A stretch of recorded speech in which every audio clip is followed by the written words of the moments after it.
Vamos estar aqui com os amados irmãos, revendo cada um dos servos de Deus. Quero louvar a Deus pela vida do pastor desta igreja, pastor Francisco Monteiro, também da sua esposa, a chamada Ruth, casal abençoado, nossos amigos, que são conselheiros. Estava pensando ali, o senhor faz parte daqueles patriarcas da igreja, viu?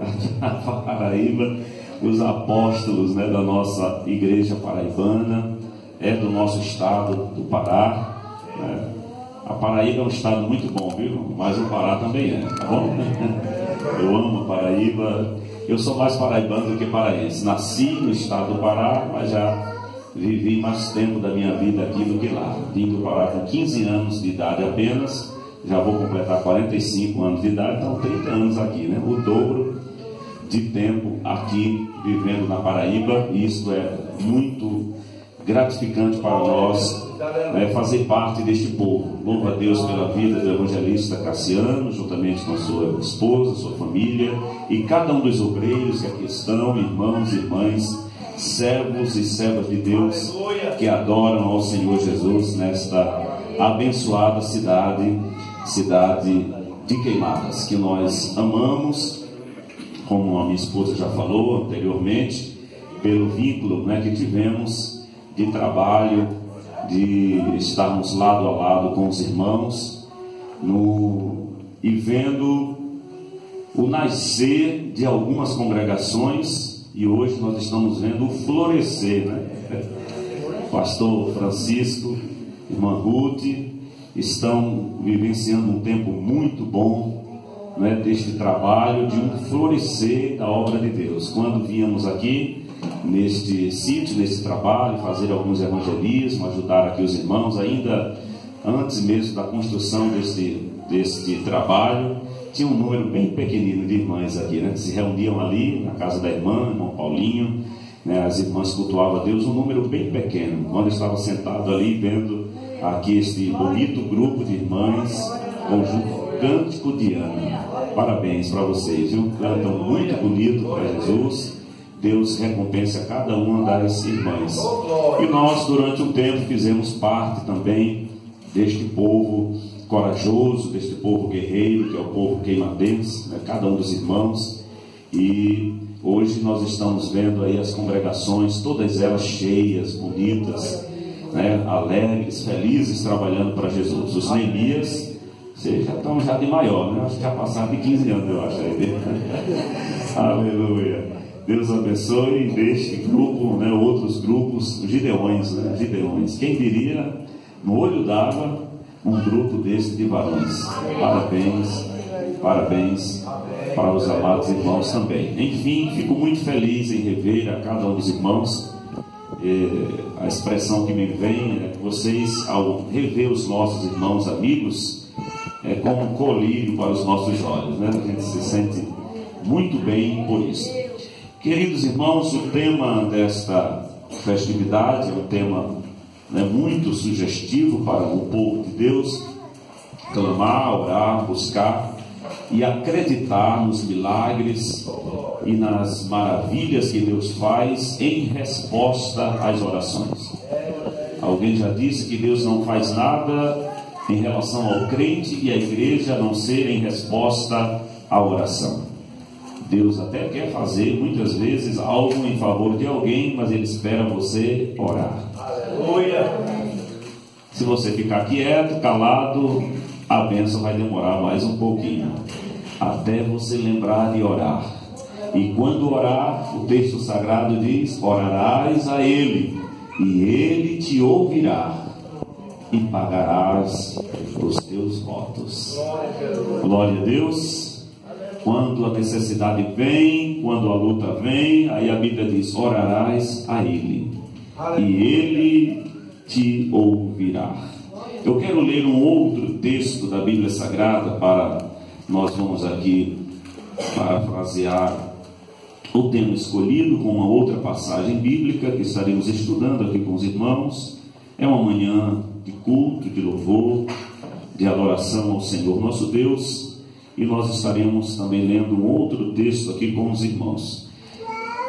Daniel, capítulo 9, Nós vamos ler aqui o versículo de número 3, Daniel 9, e o versículo 3, que também fala de oração. E nós estaremos aqui, na medida que o Espírito Santo for colocando em minha mente, estarei transmitindo aos irmãos a mensagem que o Senhor quer, que cada um de nós recebamos aqui da sua parte. Daniel capítulo 9, versículo de número 3, quem achou, diga glória a Deus. Glória a Deus. Diz assim: e eu dirigi o meu rosto ao Senhor Deus, para o buscar com oração e rogos e jejum e pano de saco e cinza. Quem achou o texto aí? Amém. Como é que diz na Bíblia dos irmãos? Vamos todos? Eu dirigi o meu rosto ao Senhor Deus, para buscar com oração e rogos e jejum e pano de saco e cinza. Amém. Glória a Deus. No texto do livro de Jó, no capítulo 22, não é isso? Verso 27, o texto diz: tu orarás a ele, e ele te ouvirá. Aleluia. E pagarás os teus votos. Queridos irmãos, nestes dois textos, nas duas passagens aqui lidas, nós encontramos na Bíblia Sagrada aqui um paralelo entre os dois textos, mostrando que o nosso Deus, o Deus de Jó, é o Deus de Daniel, o Deus de Jó e Daniel é o Deus desta igreja que nessa manhã e o que nós podemos ver de semelhança entre estes homens é a oração, aqui o clamor, o incentivo bíblico para a oração, para se orar. A respeito de Jó, é conhecido dos irmãos, o seu sofrimento, a sua dor, a sua aflição, tudo aquilo que aquele servo de Deus passou. Embora muitos não imaginam o tamanho do sofrimento daquele servo de Deus, alguns pensam que a sua doença teria sido apenas algumas chagas no seu corpo, mas a Bíblia mostra que o sofrimento de Jó foi além disto, foi além de apenas algumas chagas no seu corpo. Primeiro, o livro começa mostrando algo que para nós era desconhecido, até que o livro revele isto: uma reunião no céu. O escritor do livro de Jó, ele abre como que puxando um pouco da cortina do invisível, daquilo que é intocável, daquilo que está além da nossa visão, daquilo que é natural, aos olhos humanos, aos olhos físicos. Então ele faça um pouquinho das cortinas do mundo espiritual para revelar o que estava acontecendo por lá. É interessante nós entendermos que Jó não tinha ciência do que estava acontecendo lá. Muitas das coisas que acontecem conosco aqui, com os servos de Deus aqui, é resultado do que está acontecendo lá. Quem consegue entender até aqui? Foi citado Jó 42, o verso 2, Jó trazendo aqui uma declaração extraordinária para Deus, que vai muito além de uma visão superficial. Quando nós olhamos para esse texto, como para também um texto muito conhecido que Paulo citou, dizendo: posso. Quando se pensa nisso, se pensa logo em algo triunfalista, em uma vitória, em uma conquista, não é? Quando eu digo assim, posso todas as coisas naquele que me fortalece, eu penso logo que posso ser curado, posso receber a libertação, não é? Posso ser cheio, posso receber o meu milagre nessa manhã, mas o contexto não está dizendo isso. O contexto está dizendo que posso até passar por lutas, por dificuldades, por escassez, mas aquele que me fortalece estará comigo, me fortalecendo para que eu possa todas as coisas nele, naquele que me fortalece. A mesma questão é a respeito de Jó. quando ele diz: Senhor, eu bem sei que tudo podes, e nenhum dos teus planos podem ser impedido, ele na sequência ele explica, ele disse: tu, Senhor, disseste, quem é este que sem conhecimento, sem saber de nada, obscurece os meus conselhos? Ele próprio está dizendo algo que Deus havia dito a ele quando ele questionava acerca do porquê da sua dor, o porquê das suas enfermidades, o porquê dos seus sofrimentos. Porque volto ao que eu disse aqui ao princípio, ao início, que Jó de fato não sabia o que estava acontecendo lá. O livro não estava escrito, a revelação do que estava acontecendo lá não havia sido dito a ele. Simplesmente Deus, na sua soberania, ele resolveu provar o seu servo Jó, e ele passa por todas aquelas provas e adversidades. E eu anotei aqui para dizer aos irmãos rapidamente alguns dos sofrimentos e das doenças de Jó. No capítulo 2, versículo 7, a Bíblia diz que ele teve úlceras. Capítulo 7, versículo 4, ele estava sujeito a insônias. Capítulo 7, versículo 16, e o capítulo 30, versículo 15, ele teve depressão. No capítulo 16, versículo 16, a sua visão estava reduzida. No capítulo 19, verso 17, o seu hálito estava fétido.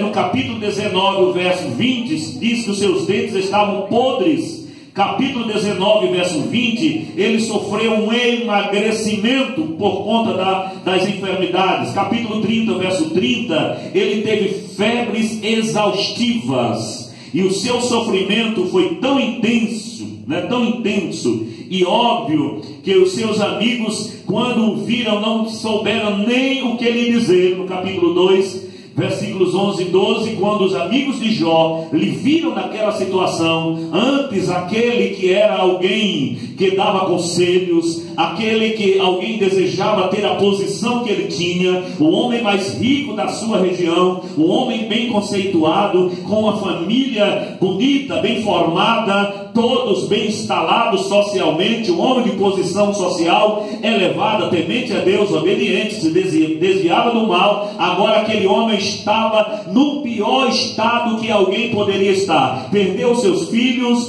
perdeu a sua família, até mesmo a sua esposa. E em dado momento disse: abandona o teu Deus e morre. E ele desceu ao nível mais baixo da sociedade que alguém pode descer, sem nenhum bem, sem nenhum recurso, sem a sua saúde. Em todo esse estado ali estava Jó, naquela situação, e ele passou a questionar acerca do seu sofrimento, e houve momentos que a sua fé balançou, quando ele amaldiçoou até o dia que havia nascido. Melhor que o dia que eu nasci não tivesse acontecido. Se aquele dia não tivesse existido, seria bem melhor para mim. E quem sabe algum dos irmãos que aqui estão, em algum momento de prova e de luta, tenha também pensado da mesma maneira: melhor que o dia do meu nascimento não tivesse existido, porque eu não teria vindo à existência e não estaria padecendo o que eu estou padecendo agora. Mas eu quero fechar aqui esta parte introdutória falando acerca de Jó, que no final, no desfecho de todas as coisas, Deus revela para ele a sua soberania. Deus revela para ele que ele não erra em seus desígnios, Deus não erra em seus propósitos. Deus sabe o que está fazendo. E há algo que Deus me manda dizer para os irmãos aqui nessa manhã: Deus não precisa me explicar o plano dele. Ele não precisa pedir licença para fazer o que ele quer fazer, porque ele é Deus. Glória a Deus. É verdade. Dá para entender isso aí? Agora abra sua Bíblia no capítulo 42 de Jó e vamos olhar de novo para esse texto bíblico, e certamente o Espírito Santo nos dará um entendimento aqui do que Jó compreendeu, do que Jó entendeu no final da sua prova, no final da sua luta. No versículo 2 ele diz: bem sei eu que tudo podes, e nenhum dos teus pensamentos pode ser impedido. Olha o que ele diz: quem é aquele, dizes tu? Isso era Deus dizendo a ele: quem é aquele, dizes tu, que sem conhecimento encobre o conselho? Por isso falei do que não entendia, coisa que para mim era maravilhosíssimas e que eu não compreendia. Escuta-me, pois, e eu falarei. Eu te perguntarei e tu me ensina-me. Aleluia. E tu ensina-me. Com o ouvido dos meus ouvidos ouvi, mas agora te veem os meus olhos. Por isso me abomino e me arrependo no pó e na cinza. Glória a Deus. Deu para entender agora? Glória a Deus. Jó está reconhecendo a esse ponto da sua história, ele está reconhecendo: todos os meus questionamentos eram infundados. Todas as minhas razões eram infundadas, porque até então a teologia e a cultura da época se queria mostrar uma razão do porquê do sofrimento de um crente, do porquê do sofrimento de alguém. Não podia se conceber a ideia de um homem justo, de um homem íntegro, sofrer enfermidades atrozes, se ele era um homem justo, se ele temia a Deus, se ele andava pelo caminho do Senhor. Porque, irmão Preto, um homem justo, temente a Deus, iria padecer algo daquela natureza. Os amigos de Jó, com todo o seu entendimento das coisas e da teologia, só procuraram em todo momento apresentar o seu erro. Você errou em alguma coisa, você pecou em alguma coisa terrível você cometeu, para você estar passando por isso que você está passando. E Jó tentava se justificar. Em alguns momentos ele dizia: por que eu nasci? Por que eu vim a este mundo? E ele se lamentava, até que em dado momento Deus se revela para Jó. Em vez de Deus responder os seus questionamentos, Deus lhe faz perguntas. Quando nós achamos que sabemos de tudo, quando nós achamos que nós já temos o entendimento de tudo, Deus nos faz indagações que nós não temos como explicar. Deus estava dizendo para Jó: se tu sabes de tudo, se tu tens justificativas para alguma coisa, então eu te pergunto, aonde era que tu estavas quando eu criei os céus e a terra? Aonde tu estavas quando eu criei as estrelas? Aonde tu estavas quando eu criei os grandes animais marinhos e marítimos? Aonde tu estavas quando eu criava os animais selvagens? Aonde tu estavas quando eu criava todas as coisas? Ele disse: tu sabes, me responde. Dá para ouvir a voz de Deus aqui nessa manhã, irmão? Porque há momentos que nós chegamos na casa de Deus cheios de nós mesmos, do nosso conhecimento, e nós já caminhamos para a igreja dizendo: Deus, eu vou lá, mas eu já tenho tanto tempo de crente que eu já ouvi de tudo, e eu duvido que esse pregador, eu duvido que esse cantor, eu duvido que alguém vai dizer alguma coisa que eu nunca tenho ouvido. Mas eu quero te dizer algo aqui nesta noite: está presente aqui aquele que conhece todas as coisas, está presente aqui aquele que criou os céus, aquele que criou a terra, aquele que criou o universo, aquele que criou os animais que são domésticos e aqueles que não se podem domar, aquele que criou todas as coisas, está presente aqui, e ele é poderoso para revelar aquilo que está oculto e escondido no teu coração, e virar o teu mundo, eu não vou dizer de cabeça para baixo, mas colocá-lo de pé, para você ter uma nova visão, uma nova perspectiva, que ele sabe de tudo.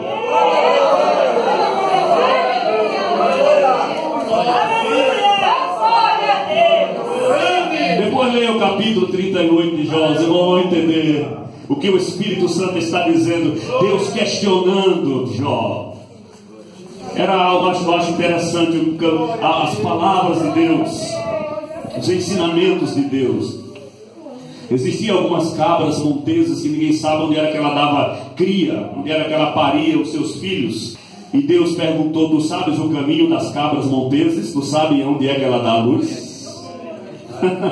Ninguém sabia. Deus estava dizendo: foi eu que criei as cabras monteses.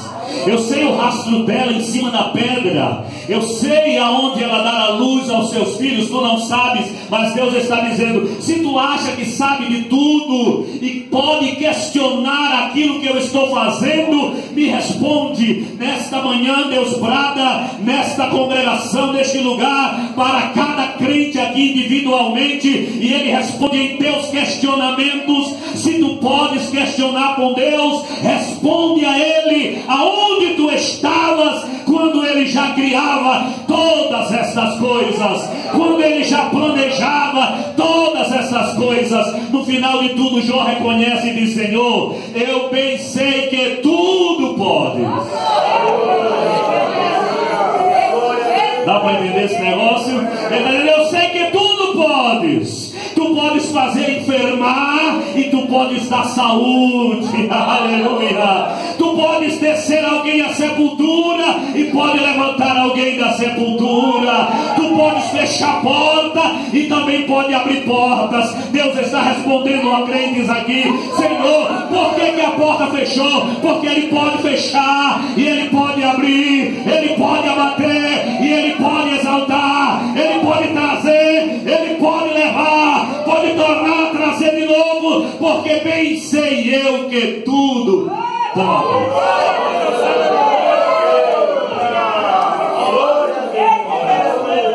E eu, Senhor, e os meus conhecimentos, e as minhas razões, né? E tudo aquilo que eu acho que já sei, já entendi. Jó disse: eu me abomino no pó e na cinza, porque eu não sei de nada, mas Ele sabe tudo. A minha visão é limitada, dá para entender isso aí? Mas Ele vê além. Você só vê aquilo que está diante dos teus olhos, mas a Bíblia diz: Deus não vê como vê os homens.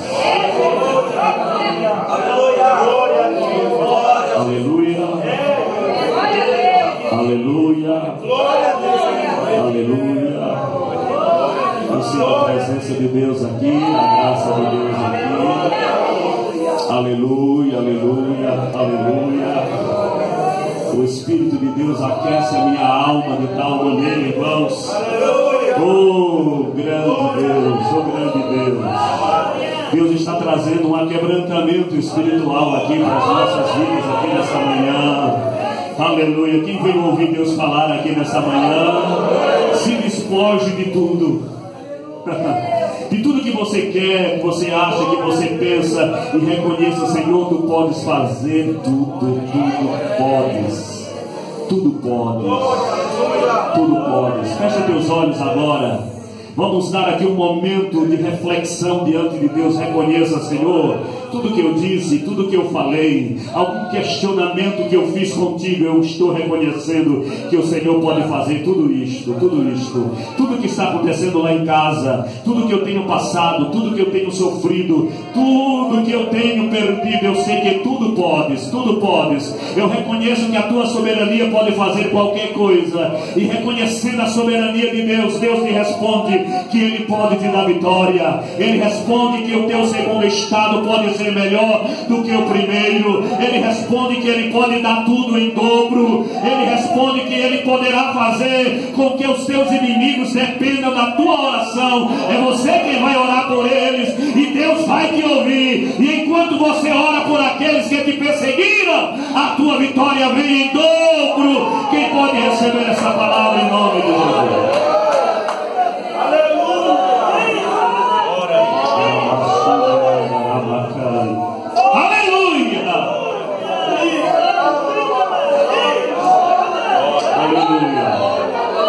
Aleluia, aleluia,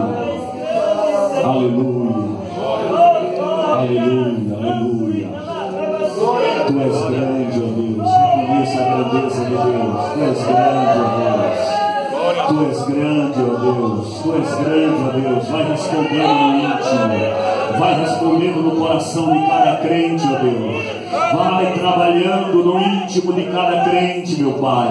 Vai sarando as feridas agora. Tu podes sarar as feridas agora. Tu podes restaurar, ó Deus da glória, Senhor bendito, a força, o vigor, o dinamismo espiritual, o arrojo na fé, a coragem, a intrepidez na fé, para o crescimento espiritual necessário, individual, na vida de cada crente, para a glória do Teu nome, porque este momento sou eu e o Senhor, é cada crente e o Senhor, aleluia. E é nesse momento que eu creio que a graça de Deus desce sobre nós, para nos levar para mais perto dEle, para mais perto dEle.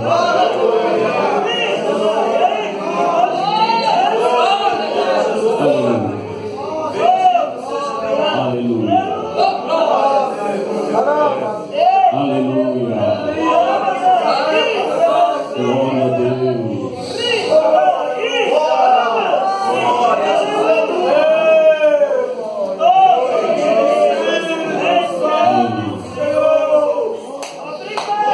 Aleluia. Queridos irmãos, aleluia, aleluia, aleluia. Aleluia, aleluia. Eu preciso dele, você precisa dele, nós precisamos. Glória a Deus. Reconheça isso, né? Reconheçamos isto. Somos dependentes dele. O texto que nós lemos em Daniel, capítulo 9, versículo 3, conclama a igreja a oração. É o tema dessa festividade. Aleluia. Convocar a igreja, conclamar a igreja, despertar a igreja para a importância da oração. Orar, falar com Deus, se relacionar com Deus. Daniel diz: por isso me voltei para o Senhor Deus, com orações e súplicas, em jejum, em pano de saco e coberto de cinza. Aleluia.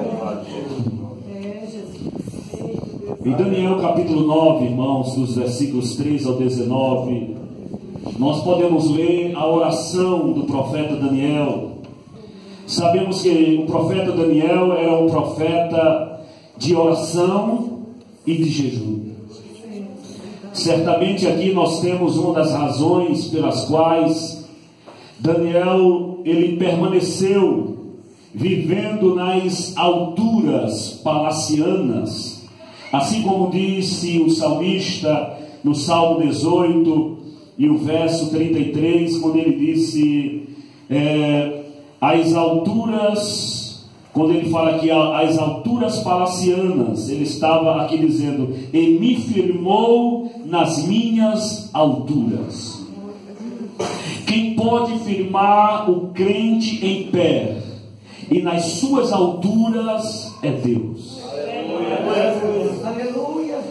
Eu sempre recordo, lembro de uma entrevista de uma pessoa famosa que atingiu o topo da fama, do sucesso na sua área, e ele disse: o problema de você alcançar o topo é que quando você chega lá, você não tem mais para onde ir.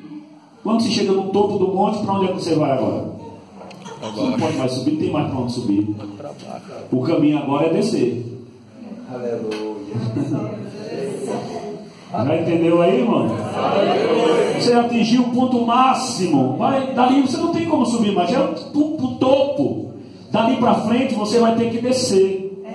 E tem muitas pessoas, quando atingem o topo, o ponto alto, vamos dizer assim, dos seus projetos, dos seus sonhos, das suas realizações pessoais, e por algum motivo ele não consegue se manter lá, e por algum motivo ele começa a descer, e ele imagina: eu já estive mais alto, eu já estive em mais evidência do que eu estou hoje, o tempo áureo da minha vida já passou, eu não tenho mais a força da minha juventude, eu não tenho mais o vigor da minha juventude, aqueles sonhos e aspirações que eu tinha, já concretizei, já realizei, já cheguei no topo, agora a pessoa sente a necessidade de algo mais.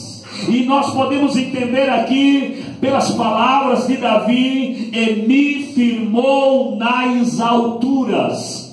O que Davi estava dizendo é que o tempo áureo da sua vida, o tempo de ouro da vida de Davi e da nação de Israel foi em sua época, foi em seu tempo. Israel saiu do nada, de um homem já velho, já amortecido por uma promessa de Deus, já com uma idade bem avançada, gera um filho, e este gera mais um, e este gera mais um, e este gera 12, e os 12 viram 12 tribos, e as tribos vai para o Egito, depois sai do Egito uma grande nação, é formada a nação de Israel. Israel vai crescendo do nada, até chegar ao seu apogeu, até chegar ao seu topo máximo. E Davi era um pastor de ovelhas. Para alguém poderia ser alguém sem perspectiva, estava lá no campo escondido, não estava no palácio, mas Deus tirou Davi do campo, do sol quente,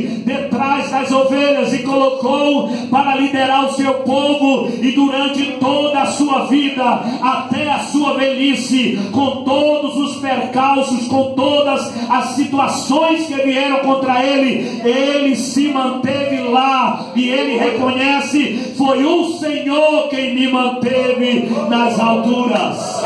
Quem pode entender isso aqui? Quem pode manter você nas alturas é Ele, é Deus quem pode manter você nas alturas. Se por algum motivo você teve um declínio, o Deus dos céus e da terra, o Deus das alturas, estende as mãos para te trazer de volta ao sentimento, aleluia, do sucesso espiritual. Aleluia. Está dando para entender aí? Glória a Deus. Sabemos que muitos crentes, ao subirem nesse sentido, infelizmente, começam a submergir espiritualmente. O caminho certo para se manter nas alturas, no sentido espiritual, no sentido emocional, no sentido das realizações, é confiar em Deus. Confia em Deus. Reconheça que Ele tudo pode. E o que manteve Davi nas alturas palacianas foi a sua oração. Quando ele pecava, ele dizia: Senhor, tira tudo de mim, pode tirar tudo, mas não retires o teu Espírito da minha vida. Ele valorizava o Espírito de Deus acima do seu trono, da sua coroa, da sua posição social. Tem muita gente caminhando no sentido inverso. Quando alcança um sucesso financeiro, esquece que é Deus o abençoador. Se afasta de Deus e da presença de Deus. E daqui a pouco essa pessoa cai. Daqui a pouco essa pessoa está frustrada e não sabe o que houve. Faltou oração. Faltou esta oração e esta comunhão com Deus. Sabemos, queridos irmãos, que o nome Daniel significa Deus é meu juiz. Aleluia. Você pode dizer isso? Deus é meu juiz. Aleluia. Nos questionamentos, nas questões, nos dedos apontados para você, diga-se: Deus é meu juiz. Quando as incompreensões, as calúnias e as adversidades vierem, diga: Deus é meu juiz. Quando alguém olhar para você como olharam para Jó e dizer: só pode ser castigo de Deus, você poderá dizer: Deus é meu juiz. Aleluia. Aleluia. Deus é meu juiz. O livro de Daniel ele foi escrito entre o ano 536 e 530 a.C. A palavra súplica na Bíblia, quando ele diz aqui, começou a orar e suplicar. Então essa palavra súplica é o ato, o efeito de suplicar, prece ou pedido, isto feito com humildade e instância. Uma súplica é algo que se faz com atitude de humildade e com constância, constantemente ou com instância. Você insiste para que algo aconteça. Aleluia. O que acontece hoje em dia em relação à oração, nós sabemos disso em muitos casos por aí, por pessoas que são mal instruídas, mal ensinadas, como que se pudessem colocar Deus no canto da parede, não é? Dizendo: Deus, o Senhor tem que me dar isso aqui, o Senhor vai ter que me dar, eu determino que o Senhor me dê isso. Irmãos, isso é impossível. Ele é o Senhor e nós somos servos. Ele é o Criador e nós criaturas. Ele é eterno e nós somos finitos, mortais, limitados, e Ele é ilimitado. Você já ouviu por acaso alguém dizer para o seu superior: você está obrigado a fazer isso, eu te obrigo, eu te ordeno a fazer isso? Isto é impossível. Ele faz o que quer. Por isso que o profeta, ele escreveu dizendo: porventura pode dizer o barro ao oleiro, por que tu fazes assim? Será que um barro pode chegar para o oleiro e questionar com ele a forma que ele: tu está me fazendo um vaso desse jeito, mas eu queria ser daquele jeito? Jamais o barro poderá questionar com o oleiro. O oleiro faz como ele quer, e ele faz cada um de uma forma, de uma maneira diferente. Não existe duas pessoas com os talentos iguais, sempre haverá algo de diferente. Portanto, nunca queira se martirizar porque você não tem o dom, porque você não tem o talento que outro tem. Deus está te usando e Ele está te respondendo aqui nesta manhã que Ele faz como Ele quer e Ele te usa da maneira que Ele te fez. Existe alguma limitação na tua vida? Glorifica Ele, porque foi Ele quem te fez assim, para que na tua fraqueza o poder dele seja aperfeiçoado. Eu li a história de um homem que morava em uma montanha, e todos os dias ele ia buscar água lá no ribeiro, lá embaixo, com 2 vasos. Um dos vasos estava quebrado. Ele começava subindo a ladeira com o vaso cheio. Quando chegava lá em cima, o pastor Francisco, o vaso estava quase seco, porque o vaso estava rachado, ia derramando água no meio do caminho. O outro, que estava perfeito, chegava lá em cima com toda a água, mas o vaso rachado chegava com a água pela metade. E ele subia e descia carregando aquilo ali, e ele certo dia olhando para aquele vaso: meu Deus, que vaso é esse? Não presta para nada, né? Como é que um vaso desse vai ser útil para mim? Eu preciso arrumar outro vaso. Enquanto ele estava pensando assim, ele olhou para o caminho e para o trajeto que ele tinha percorrido, e ele viu que do lado que o vaso estava perfeito, estava tudo seco, e do lado que o vaso estava rachado, estava tudo verdinho, tinha até flores ali do lado do vaso rachado. E ele entendeu: aquele vaso rachado tem a utilidade dele. Ele não retém a água só para ele, ele ia compartilhando com a terra seca, e ali naquele lugar estava criando ervas verdes, e ali estava criando flores. Quem pode entender assim? Até com as tuas falhas, até com as tuas deficiências, até com as tuas necessidades, parece que o vaso está rachado, mas algo de Deus está fluindo de você, e alguém está te vendo e dizendo: ele com a debilidade dele, ela com a fraqueza dela, está lá dando glória, está lá dando aleluia. Não perde o culto, não deixa de cultuar. E eu não tenho razão de estar aqui frio, desanimado, seco. Glória a Deus. Aleluia. Os irmãos já me conhecem. Aleluia. Não adianta eu querer pregar como outra pessoa, outros pregam. Não sou assim. Deus usa cada um como. Amém, irmãos? Com isso Deus está dizendo que Ele quer te usar. Aleluia. Mesmo com as tuas imperfeições, mas Ele é perfeito. A maneira que cantou aqui, as irmãs acompanharam, todos nós. Alguém poderia olhar para Jó e dizer: Jó, como podes adorar? Como é que tu podes adorar? Aleluia. Só Deus sabe como as irmãs chegaram aqui. Todos nós temos lutas e dificuldades, Deus sabe disso. Mas Deus te chamou para vir hoje aqui para adorar. Cante, Juliana, cante. Irmãos e irmãs, cante. Deus sabe da tua prova, Deus sabe da tua luta. Aleluia, como diz o hino da harpa cristã: se o hino cantado puderes nas horas de grande aflição, então voarás se tiveres nas asas.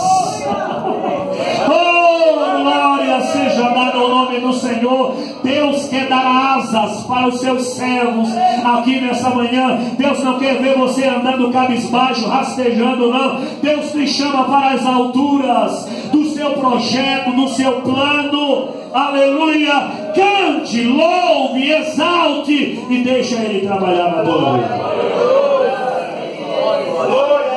Aleluia. Glória a Deus. Queridos irmãos, o motivo da oração de Daniel era porque mais de 400 anos já havia se passado em decorrência da escravidão do povo judeu israelita no cativeiro. E Deus havia, 70 anos, ou quase 70 anos, estava se cumprindo ali.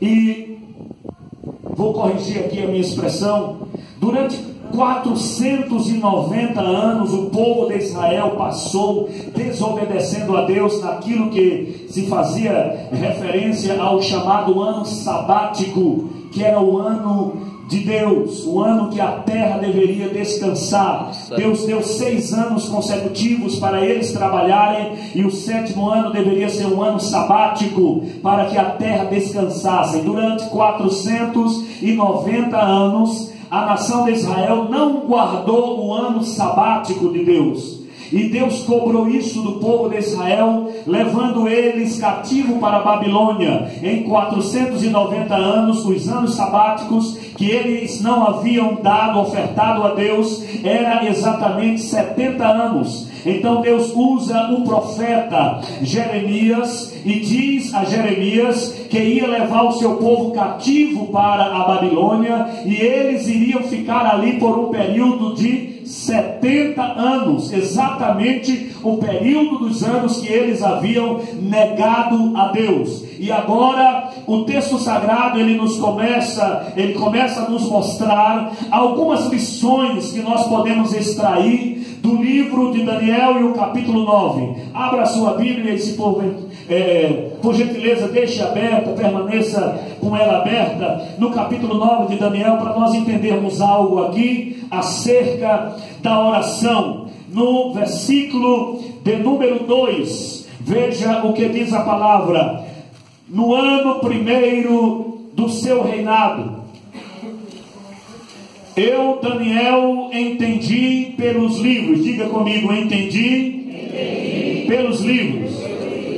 Amém. Que o número de anos de que falou o Senhor ao profeta Jeremias, em que havia de acabar as assolações de Jerusalém, era de 70 anos.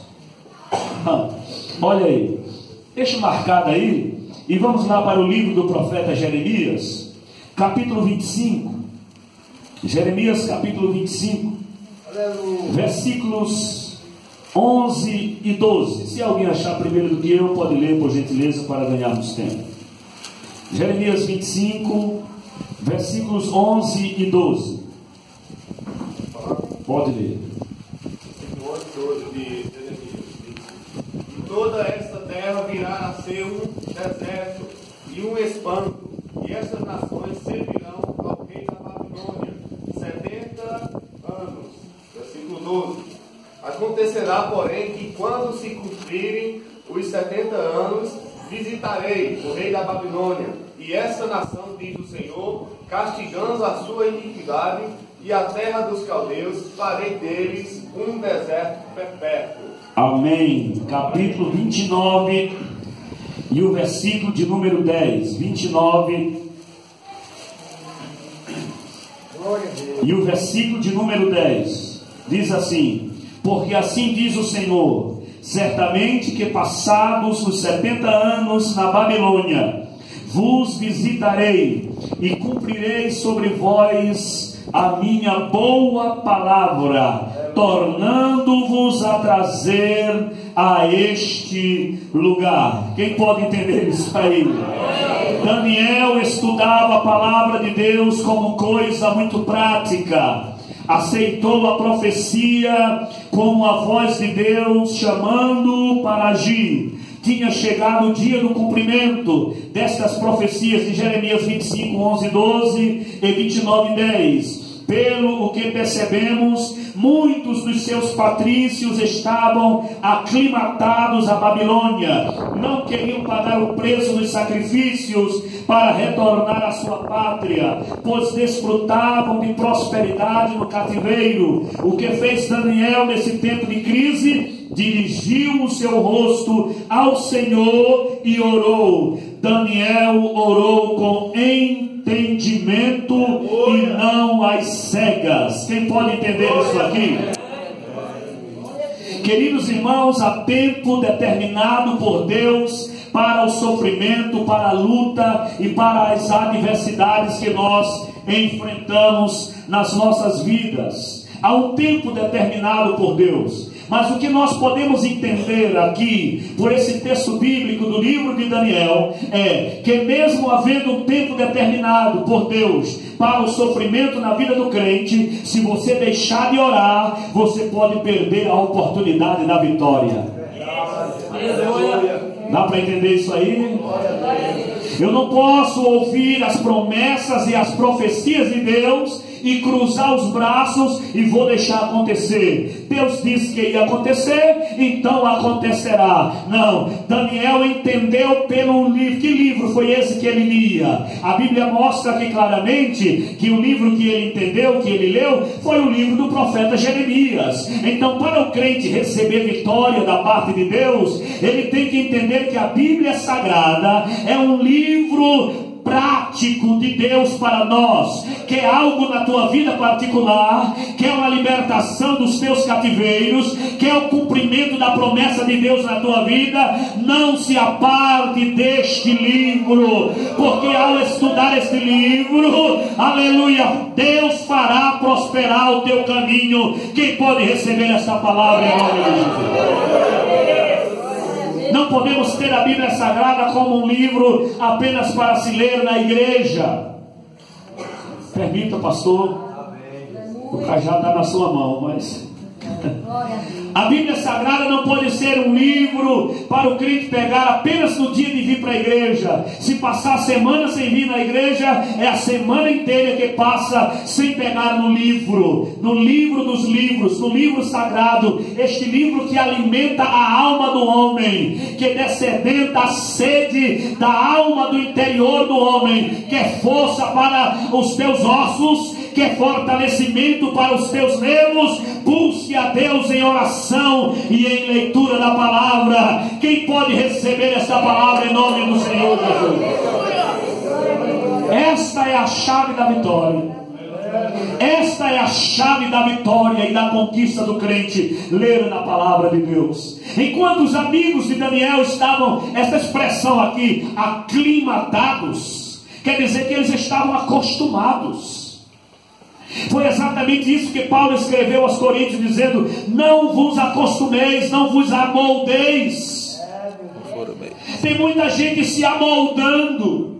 Já vi muitos dizendo assim: é assim mesmo, é porque os dias é assim, a igreja esfriou, nós não vemos mais milagres, nós não vemos mais maravilhas, não fazem crente mais como antigamente. E o meu Deus e o teu Deus diz que Ele não muda, Ele é o mesmo Deus de ontem, de hoje e de eternamente. O Deus que salvou é o Deus que salva, porque a sua mão não está encolhida para que Ele não possa salvar. Dá para receber essa palavra em nome de Jesus. Deus ainda levanta cantores, pregadores e pastores do meio da sua igreja. Não importa se você mora aqui em Boa Vista ou lá no Olho d'Água, na sede onde você está, o Deus da igreja está à procura de homens e mulheres que oram, que leem a palavra como Daniel, para que ele possa levantar nesses últimos dias como arautos do seu reino, como pregadores da sua palavra. Não se conforme, não se curve diante desse mundo. Façamos a diferença na oração e na proclamação da palavra. Daniel estava muito bem, obrigado. Ele foi presidente, foi governador, conselheiro do rei. Estava muito bem, mas ele não se acomodou. Aquelas coisas não encheram os seus olhos. Há pessoas que estão tão acostumadas no Egito que não querem mais sair do Egito. Estão tão acostumados na Babilônia que não quer sair mais da Babilônia. Estão tão acostumados com as coisas daqui. Eu não quero chocar ninguém, mas escute o que eu vou lhe dizer. Nós podemos conquistar todas as coisas aqui, mas não esqueça que você não é daqui. Existe uma pátria melhor do que esta. Existe um reino melhor do que este. Nós somos peregrinos aqui na terra. Nós somos peregrinos aqui na terra. Não se aclimar, não queira se aclimatar a estas coisas, se acostumar com estas coisas. Há pessoas que estão doentes e se acostumam com a doença. É assim mesmo, todo mundo adoece, eu tenho que ficar assim. Deus está dizendo aqui: ore, você tem que orar. Orarás e Ele te ouvirá. Deus está dizendo: Jó, você não tem que ficar nesse estado de miséria a tua vida toda, não. Você pode orar e a situação vai mudar. Receba essa palavra como uma palavra profética.